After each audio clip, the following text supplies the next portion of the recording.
Estamos iniciando mais um Saúde e Bem-Estar aqui na Rádio Sarandi, esse programa que tem o intuito de levar novos conhecimentos, novas informações para a nossa audiência. E hoje eu estou recebendo a Vanessa Carbonari Simon, ela que é nutricionista. A gente vai falar um pouco sobre a nutrição materno-infantil.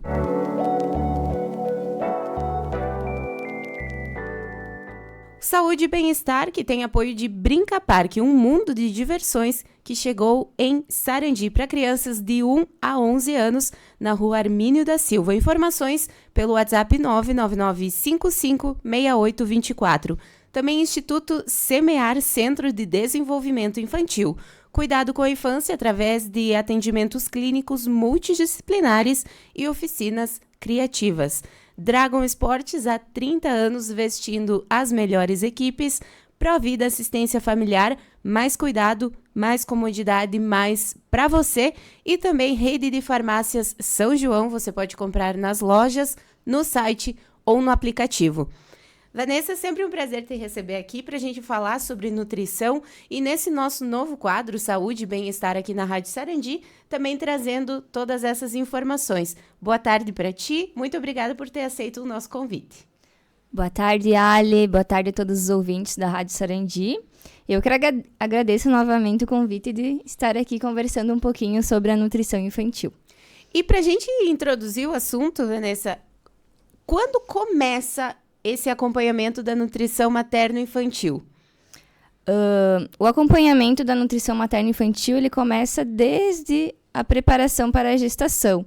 Então, quando os casais estão com a vontade de engravidar, né, a gente já começa a preparação com a parte nutricional do casal, né? E justamente para que se prepare o corpo para receber, então, todas essas mudanças, né, que vão acontecer.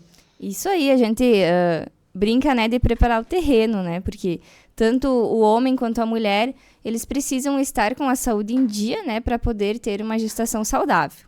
E são tantas mudanças que acontecem, né, Vanessa, aí a nível hormonal, o próprio organismo, né, se modifica e acompanhar tudo isso com saúde, tanto a mãe quanto o bebê, no caso, é sempre muito importante e pode ser aliado, então, com a nutrição.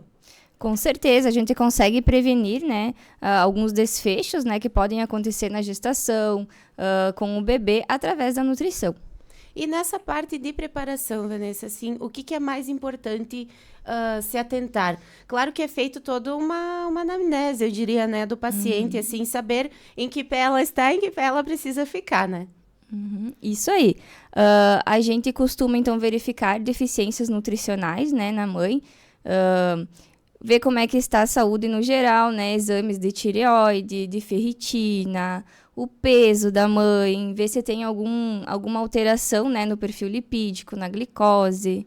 E fazer um acompanhamento para ter melhores resultados, então, na tentativa de engravidar e depois ter uma gestação saudável.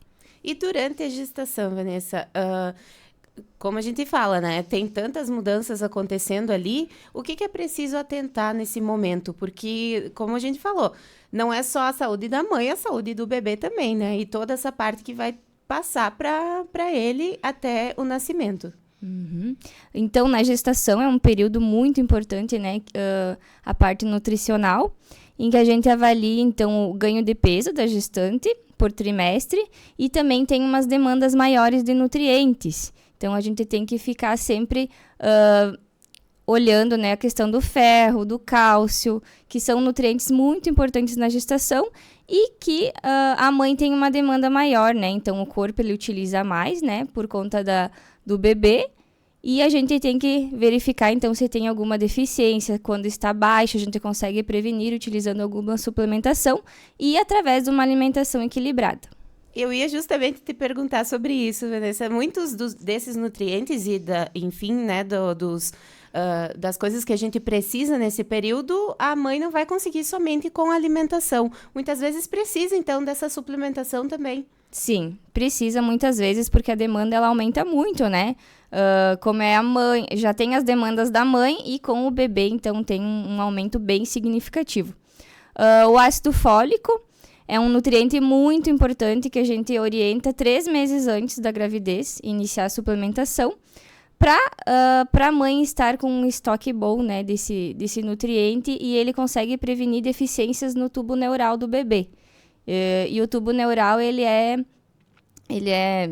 termina, né, o fechamento até as 12 semanas de gravidez. Então, o ideal é 3 meses antes de engravidar e até as 12 semanas. Pode ser utilizado por toda a gravidez, mas esse é o período de maior necessidade.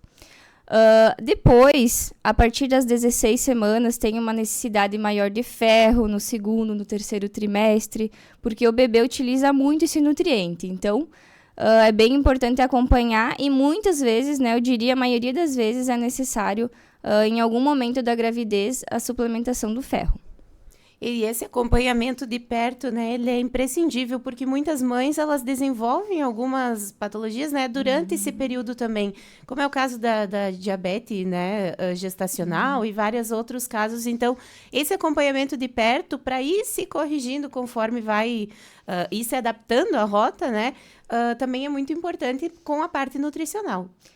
Com certeza, existem alguns desfechos que podem acontecer, né, o diabetes gestacional, que está sendo bem comum na minha prática clínica, né? A pré-eclâmpsia. Então, a gente consegue, através de uma alimentação equilibrada, né, prevenir esses desfechos, né? Então, a parte da pré-eclâmpsia, existe também uma recomendação do Ministério da Saúde quanto ao cálcio. O cálcio ele está sendo recomendado a partir das 16 semanas como prevenção da pré-eclâmpsia, porque os estudos mostraram, né, que a suplementação de cálcio ela auxilia prevenir, né? E a questão do diabetes gestacional, mantendo uma alimentação equilibrada, com vegetais, com frutas, com boas fontes de carboidratos, a gente consegue prevenir também a diabetes gestacional. A gente diz que esse período, ele é um conjunto, né? A gente trata em conjunto aí. A mãe tem que estar ativa fisicamente, tem toda a parte nutricional e, com certeza, ingestão de água também, né? Porque muitas pessoas aí não têm o costume de tomar a quantidade correta de água. Daí chega nesse período de gestação e sente aí a necessidade, né, na pele de que precisa desse consumo de água. Também é estimulado com a nutrição. Com certeza, a ingestão hídrica adequada é muito importante, tanto para a mãe quanto para o bebê. No corpo da mãe acontece uma demanda maior ali da parte sanguínea, aumenta o volume maior de sangue, então tem uma necessidade maior de água do que a mulher que não está gestando. Então, é muito importante aumentar essa ingestão hídrica, né? De preferência sempre com água.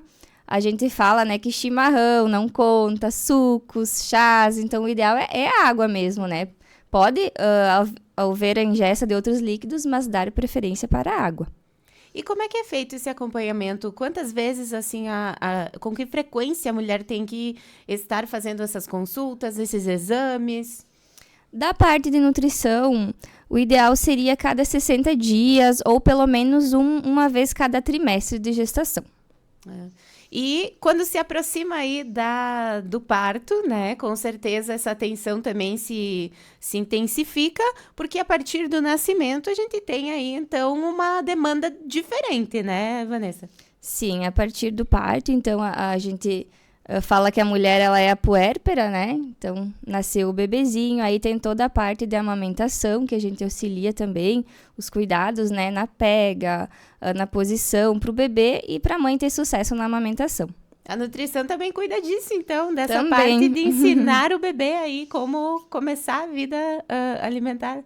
Sim, eu sou consultora de amamentação, então eu gosto muito dessa parte de amamentação, sempre gostei, né? Incentivo o aleitamento materno, né? Porque é o alimento mais nutritivo, mais adequado para o bebê. E como é que é feito esse acompanhamento da nutrição nesse momento? Porque a mãe vai precisar também de uma demanda, né? Para estar ofertando para o bebê através do leite. Sim. Então, muda um pouquinho, né? Mas continua uma alimentação equilibrada, uma boa ingesta hídrica. Então, a alimentação tem um aporte maior de calorias também para a produção de leite. Então, a mãe, ela tem uma quantidade maior de calorias que ela pode consumir na amamentação. E também a gente auxilia na parte de ensinar também. Eu faço a parte de consultoria de amamentação também. Que é orientar a mãe, né, ajustar a pega, ajustar a posição, orientar quanto aos desfechos que podem estar acontecendo, né? Os manejos adequados quando tiver algum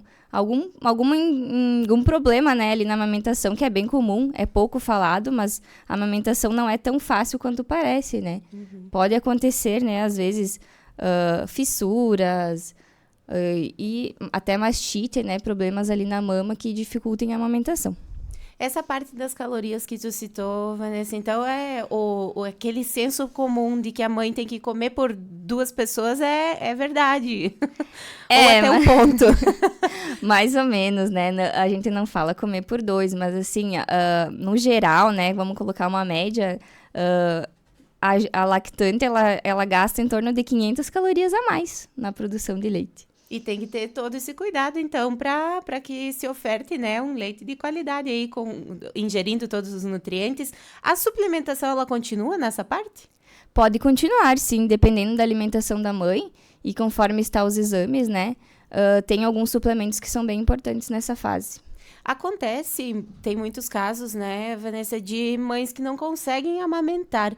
O que acontece nesse organismo e como é que é feita essa substituição para o bebê? Bom, então verificando que a mãe ela tem ausência de leite por inúmeros motivos, existem as fórmulas, né, as fórmulas infantis, que são a nossa primeira opção, né, quando está impossibilitado o aleitamento materno. E é recomendável para todos os bebês essa fórmula, porque são produtos industrializados, né, Vanessa? Sim, mas assim, na impossibilidade do leite materno, a fórmula infantil, né, para o lactente é a melhor opção que tem. E esse acompanhamento, então, passa da mãe também para o bebê, né? Nesse momento é acompanhado também o crescimento do bebê desde o parto até aí a parte infantil, né? Até crescer e ter essa transição também do leite para alimentos, né, de verdade, que é a introdução alimentar, no caso. Isso aí, então, assim, do nascimento até os 6 meses, o recomendado é o leite materno exclusivo ou a fórmula, né? E a partir dos 6 meses inicia a introdução alimentar. E como é que é feita essa transição aí? Como é que é o mais recomendável? É realmente ofertar todo tipo de alimento? É quantidades? Como é que é feito? Então, assim, quando a criança, por volta dos 6 meses, né, a gente verifica os sinais de prontidão, né? Se a criança consegue ficar sentada com algum apoio, se ela tem interesse pela alimentação. Então, verificando esses sinais de prontidão, inicia-se a introdução alimentar. Como é que funciona, então? Não precisa iniciar com um alimento só. Já no primeiro e segundo dia já pode ofertar vários alimentos. Mas não é qualquer tipo de alimento. Então, a gente orienta uma fruta na metade da manhã, outra fruta na metade da tarde e uma refeição de almoço, que também pode ser o jantar. Mas, geralmente, é uma fruta de manhã, uma de tarde e o almoço de meio-dia. O que vai ser esse almoço? Então, alimentos naturais. Então, uma porção de legumes, de vegetais, carne ou ovos também pode ser. Um alimento do grupo das leguminosas, então feijão ou lentilha. E um alimento do grupo dos carboidratos. Então, uma batata, uma mandioca, ou um arroz, ou uma massa. Então, tu percebe ali que são alimentos de todos os grupos alimentares que devem ser oferecidos. Justamente pensando nessa nutrição completa, né? E nesse primeiro período de introdução alimentar, ele é mesclado com o aleitamento. Pode continuar? Ou Sim. tem um período que já pode acontecer o desmame, no caso? Não sei se é essa a palavra correta. Sim. Deve continuar, né? O aleitamento materno ele vai continuar, né? Dos 6 meses até 1 ano, ele ainda vai ser uma das principais alimentações do bebê, né? Mas ele deve continuar até os 2 anos ou mais. E não tem um período, né? Se passar dos 2 anos, pode continuar sem problema. Pode continuar, desde que esteja, né? A mãe e o bebê estejam confortáveis, pode continuar. A parte ali da introdução alimentar é importante frisar, né, que até 1 ano não é recomendado utilizar sal na alimentação do bebê. Então, e alimentos naturais, nada de industrializados. Então, somente alimentos naturais ou minimamente processados, que são frutas, vegetais e legumes, carnes, arroz, feijão, batata, mandioca. Então, alimentos naturais, nada de industrializados. E a questão do açúcar até os 2 anos. O recomendado é evitar. Então, 0 sal até 1 ano e 0 açúcar até os 2 anos. A partir de 1 ano pode ser adicionado o sal, então começa em pequenas quantidades, de forma gradual. E alimentos ultraprocessados também o ideal é evitar até os 2 anos de idade. Então, essa parte também do preparo desse primeiro alimento que vai ser ofertado para o bebê, ele é imprescindível, né? Como é que é feito com relação aos óleos, né? Que são utilizados também na parte do cozimento ali. Tem muita gente que usa gordura, né? Como é que é essa relação, assim? Também tem que se ter um cuidado, tanto com o sal, né? Que pode ser substituído por temperos daqui a pouco? Sim, podem ser utilizados temperinhos naturais, né? Cebola, alho, pimentão, orégano. Tempero natural pode ser utilizado desde o início, não tem problema nenhum. A questão do óleo também pode ser utilizado, um pouquinho de óleo, tá? Não tem problema. Os óleos vegetais, eles têm um perfil lipídico melhor do que a gordura, que acho que tu se refere a banho de porco? Isso. Muito utilizada, né? Para preparo aqui na nossa região, a gente tem bastante isso.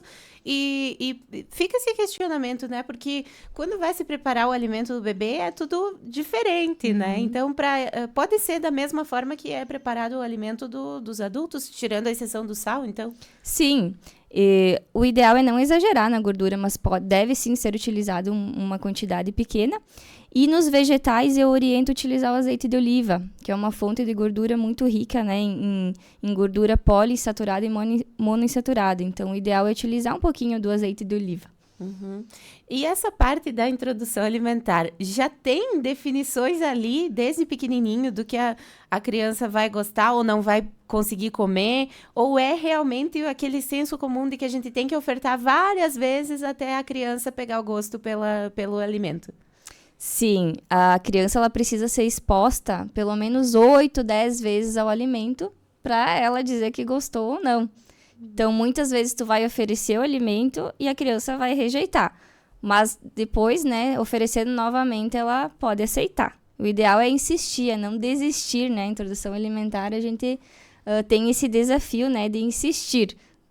E existem várias técnicas, né? A gente vê vídeos aí na internet da parte sensorial também, né? Dos bebês, das crianças, pegando o alimento com a mão, sentindo a textura. Tudo isso influencia e ajuda também, né? Com certeza. É importante deixar a criança explorar os alimentos, tá? Então, deixar ela pegar, tocar, cheirar. É muito importante essa parte do tato, porque não é só a mastigação, mas sim a criança ela se alimenta com a visão, com o tato. Tudo ela está aprendendo, tudo é novo, né? Então, é muito importante deixar a criança explorar. E nessa parte da introdução alimentar também, Vanessa, ali já são identificadas algumas patologias que a criança pode ter. Por exemplo, a gente fala muito hoje em dia, né, de intolerância à lactose, ao glúten.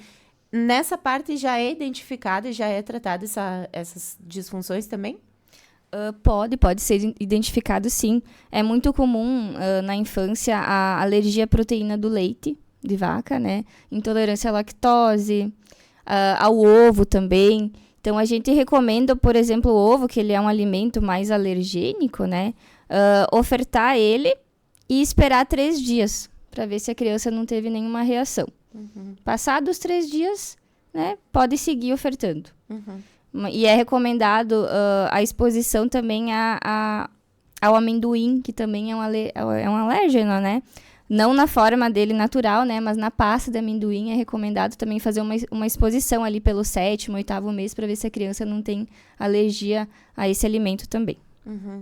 Você citou também, Vanessa, a parte do açúcar, né? É muito prejudicial, eu diria, em qualquer faixa etária aí, né? Mas para criança, muito mais. Então, não é uma tarefa fácil, né? Nas famílias, a gente vê isso que, às vezes, a mãe até tenta não ofertar, mas aí, né, os demais componentes aí do grupo familiar também acabam expondo a criança a esse né, recurso, a esse alimento, e pode desenvolver várias questões aí, né? Tanto na vida, nos próximos anos, assim, quando crescer, depois de adulto, também tudo ligado ao açúcar. Sim, o açúcar ele é um desafio, mas é muito importante que as famílias, né, tentem ao máximo, né, evitar a exposição até os 2 anos, tá? E passou dos 2 anos também não é que precisa ser ofertado, né?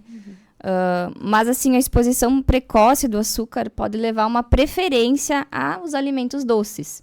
Então, quanto mais a gente postergar, melhor, porque a gente está formando o paladar da criança ali até os 2 anos. É uma janela de oportunidades que a gente fala. Então, é muito importante, né, evitar a exposição do açúcar, porque se oferecer o açúcar, a criança ela vai ter dificuldade na aceitação dos outros alimentos saudáveis. Então, como frutas e vegetais. E a exposição precoce, ela também causa problemas de saúde a longo prazo. Então, está comprovado, né, que a exposição precoce do açúcar, ela está relacionada com obesidade no futuro, com diabetes, com doenças crônicas. Então, olha como é importante a alimentação ali, né, até os 2 anos, ela vai influenciar na vida adulta dessa criança.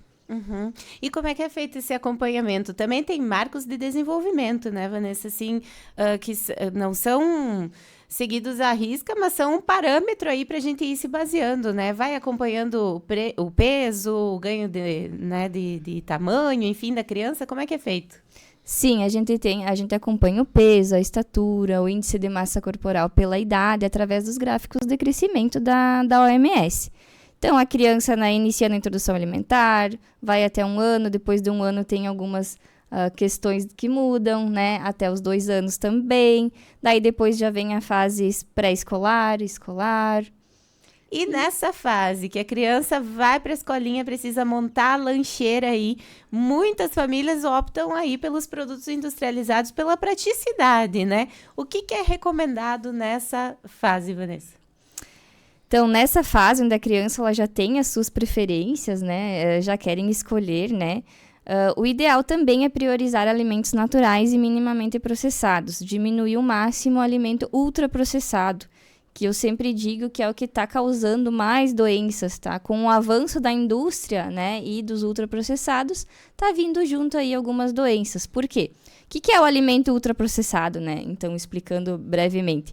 É o salgadinho, é a bolacha recheada, é aquele alimento bem industrializado, né? O que tem nesses alimentos, né? Próprio refrigerante, suco de pacotinho, suco de caixinha. O que tem nesses alimentos? Então, ou tem muito açúcar, ou tem muito sal, muito sódio, ou muita gordura. E, em contrapartida, pobríssimo em nutrientes, né? Não tem nada de vitaminas, de minerais, de fibras. Então, assim, são alimentos que não são adequados. E, além de tudo, tem corante, tem conservante, né? Tem outros aditivos alimentares que fazem mal para a criança. Então, continuar esse acompanhamento também é importantíssimo, né? Justamente para que não faltem esses nutrientes no crescimento, no desenvolvimento da criança. Com certeza. E como é que é feito também, Vanessa? A gente vai tirando, né, as dúvidas nesses momentos. Até que ponto, assim, se acompanha essa nutrição materno-infantil? Ela pode ser... tem um limite de idade e depois disso já é um acompanhamento mais estruturado, mais de... né, enfim, muda alguma coisa com o passar desses anos na parte de atendimento? Conforme a demanda, né? Conforme as necessidades da criança. E eu gostaria de falar brevemente também de uma questão que eu estou pegando muito no consultório agora, que é a seletividade alimentar. Então, está acontecendo com muitas crianças, né? A recusa alimentar, seletividade alimentar em várias idades, né? Com 3, com 5, com 8, com 10 anos. Então, a criança, ela consumia alimentos variados e chega numa idade da vida que ela para de comer. Ou ela começa a recusar. Começa a recusar todos os vegetais ou todas as frutas. E aí, a gente fazendo uma anamnese, a gente constata, né, se essa criança ela está com seletividade ou com alguma dificuldade alimentar. Então, a nutrição também consegue trabalhar nessa parte. Ela vem de uma falta de oferta desses alimentos ou é do próprio organismo isso? Essa seletividade, Vanessa? Olha, não tem uma causa específica. Às vezes tem alguma outra patologia envolvida com a criança. Às vezes autismo, TDAH, né? Alguma patologia de base que pode estar desencadeando essa seletividade. Que a gente tem muitos casos, né? A gente vê muitas crianças que quando eram pequenas comiam de tudo e aí chega aí na fase pré-adolescente e adolescente e já não come mais nada, né? Isso aí. É justamente, então, essa seletividade. Isso aí, seletividade alimentar. Aí a gente tem como trabalhar na nutrição atividades que façam, né, a criança voltar a consumir esses alimentos, né? É um trabalho de formiguinha, eu sempre digo para os pais, né? Não é de um dia para o outro que a criança vai voltar a comer de tudo. Mas a gente devagarinho, fazendo atividades lúdicas, atividades que aproximem a criança novamente aos alimentos, a gente pode estar, né, tratando essa seletividade. Vanessa, um dos assuntos assim que é muito falado, muito trabalhado também é a própria obesidade infantil, né? São casos que estão cada vez mais recorrentes e justamente passa sempre por essa educação alimentar, né? Como é que é trabalhado isso? Eu sei que você é nutricionista do posto de saúde, né? Nutricionista aqui do nosso município. Como é que é feito esse trabalho? É justamente somente com as famílias? É nas escolas? Como que se trabalha essa saúde preventiva, eu diria? Sim, a obesidade, o sobrepeso infantil, né, é um problema de saúde pública. Cada vez vai aumentando os índices, né? Então, a gente faz, primeiramente, né, uma avaliação de como que é a alimentação de toda a família, né, não só da criança. A gente busca por uma reeducação alimentar, então, melhorar os hábitos dessa criança, de toda a família. Na escola também, a gente consegue orientar, né, evitar alimentos ultraprocessados e levar lanches diferentes, né? A escola que tem um lanche, geralmente é um lanche adequado, né? Nutritivo. E os que levam, né? A gente orienta uma lancheira com alimentos mais saudáveis. Atividade física também dessa criança é importante. É recomendado, né? Justamente por ser algo que é preocupante agora, né? Na nossa comunidade. Vanessa, você gostaria de acrescentar mais alguma coisa? Eu sei que a gente poderia entrar por tantos assuntos aí, né? No nosso quadro aqui, Saúde e Bem-Estar, falando da nutrição materno-infantil. Sempre um prazer te receber aqui para a gente tirar as dúvidas também da nossa audiência, para falar um pouquinho mais desse assunto que é tão importante. Com certeza, é um assunto que eu gosto muito, né, de falar, né, que é a nutrição materno-infantil. E agradeço o convite novamente, foi muito, muito importante a gente ter essa conversa. Com certeza, essa é a Vanessa Carbonari Simon, ela que é nutricionista.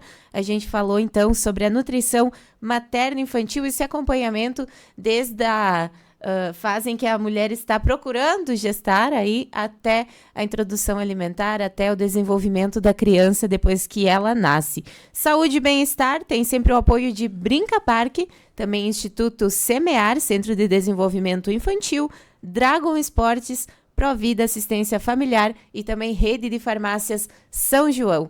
Sempre um prazer receber todos aqui no Saúde e Bem-Estar. A gente volta com mais conteúdos amanhã.